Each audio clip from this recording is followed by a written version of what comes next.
Welcome to AS tour and travel. आज की video में हम बात करेंगे स्पॉन्सरशिप वर्सेस होटल बुकिंग कि इन दोनों में क्या डिफरेंस है और किस पे टूरिस्ट वीज़ा इजीली लिया जा सकता है। ये सभी का सवाल रहता है कि क्या स्पॉन्सरशिप पे वीज़ा इजीली मिलता है या होटल बुकिंग पे वीज़ा ज़्यादा इजीली मिलता है। अब बात करेंगे स्पॉन्सरशिप मीन्स क्या होता है।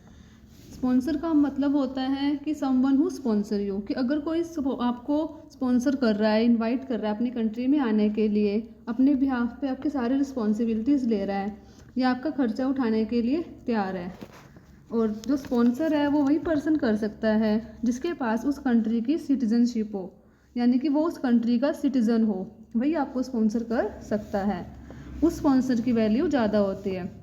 लेकिन जो स्टूडेंट हैं या वर्क पे हैं वो सिर्फ अपने पेरेंट्स और ब्रदर सिस्टर को ही स्पॉन्सर कर सकते हैं, किसी थर्ड पर्सन को वो स्पॉन्सर नहीं कर सकते।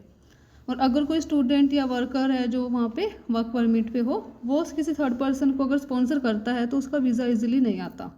पर अगर कोई उस कंट्री लाइक कनाडा हो, ऑस्ट्रेलिया हो, यूके हो या न्यूजीलैंड हो, वहाँ सिटीज़न हो, पीआर हो, वो थर्ड पर्सन को लाइक फ्रेंड हो उसका या अदर रिलेटिव हो, उसको भी वो स्पॉन्सर कर सकता है। यानी फैमिली रिलेशन से बाहर भी किसी को स्पॉन्सर कर सकता है।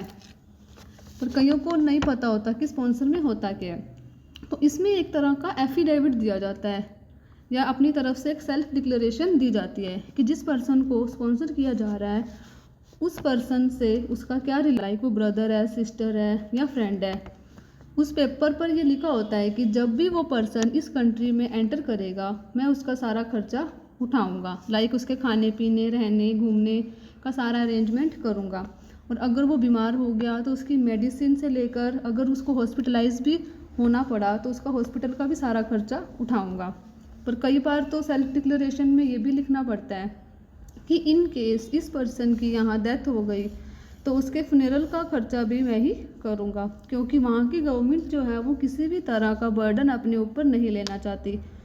मेडिकल में अगर वो पर्सन बीमार हो जाए, सपोज करो उसके पास अपने पैसे ना हो और अपना खर्चा उठाने के लिए भी उसके पास कोई पर्सन ना हो जो उसका खर्चा उठाए, तब वो पर्सन जो है वो उस कंट्री पे बर्डन हो जाता है। उस कंट्री की रिस्पॉन्सिबिलिटी बन जाती है उस पर्सन का खर्चा उठाना। यही चीज़ वो कंट्री नहीं चाहती, किसी भी तरह का बर्डन वहाँ की गवर्नमेंट अपने ऊपर लेना नहीं चाहती। यही अगर उस पर्सन को किसी ने स्पॉन्सर किया हुआ होगा तो सारा खर्चा जिसने स्पॉन्सर किया वो उठाएगा। इस केस में वीज़ा लगने के चांसेस जो है वो ज़्यादा होते हैं कि उसको स्पॉन्सर आ रही है तो उसको किसी भी तरह की प्रॉब्लम होएगी तो वो सारा खर्चा स्पॉन्सर जिसने करा है वो उठाएगा, गवर्नमेंट को कोई प्रॉब्लम होगी ही नहीं। सो जिनकी प्रोफाइल लो है या first time Canada and other country का टूरिस्ट वीज़ा लेना चाहते हैं और उनकी स्पॉन्सर आ जाती है तो उनका वीज़ा इजीली आ सकता है।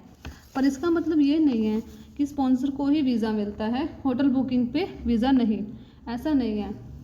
अगर आपकी प्रोफाइल अच्छी है, आपने पहले 2-4 कंट्रीज ट्रैवल की हुई हैं, आपकी ट्रैवल हिस्ट्री अच्छी है या आपके पास आपकी अच्छी ITR है, आपकी सोर्स ऑफ इनकम अच्छी है, एनुअल इनकम अच्छी है, आपके पास प्रॉपर फंड्स हैं, प्रॉपर्टी वैल्यूएशन है, इन सब पॉइंट से पता चलता है कि आपकी स्ट्रॉन्ग प्रोफाइल है। आप कनाडा या अदर कंट्री कोई भी है वहाँ जाकर वापस ज़रूर आओगे, फिर आपको होटल बुकिंग पे भी वीज़ा इजीली मिल सकता है। स्पॉन्सर और दोनों का अपना अलग अलग क्राइटेरिया है। स्पॉन्सर जो कोई न्यू पर्सन है या यंग पर्सन है, यंग प्रोफाइल है, फर्स्ट टाइम ट्रैवल कर रहा है, इनकम लो है, उसके लिए जो इम्पोर्टेंट रोल अदा करती है टूरिस्ट वीज़ा के लिए। और होटल बुकिंग है जो कोई पर्सन है जो ऑलरेडी ट्रैवलर है, 2-4 कंट्रीज़ पहले से ट्रैवल कर चुका है जिसने, या उसकी अच्छी प्रोफाइल है, फंड्स अच्छे हैं, सोर्स अच्छा है उसके इनकम का, उसके लिए होटल बुकिंग पे भी टूरिस्ट वीज़ा लिया जा सकता है। पर मोस्ट ऑफ टाइम यही क्वेश्चन आता है कि क्या होटल बुकिंग पे ही वीज़ा मिलता है या क्या सिर्फ स्पॉन्सर पे ही वीज़ा मिलता है। दोनों का ही अलग रोल है अलग जगह पे। तो ये आपको खुद डिसाइड करना होगा अपनी प्रोफाइल के हिसाब से कि आपको होटल बुकिंग पे वीज़ा लेना है या स्पॉन्सर पे, कि बेटर वे से टूरिस्ट वीज़ा इन दोनों में से आपको किस पे मिल सकता है। ये आपको खुद डिसाइड करना होगा अपनी प्रोफाइल के हिसाब से। आई होप ये वीडियो आपको अच्छी लगी होगी। ऐसे इन्फॉर्मेटिव वीडियोस और देखने के लिए हमें लाइक, शेयर एंड सब्सक्राइब करना ना भूलें। Thanks for watching.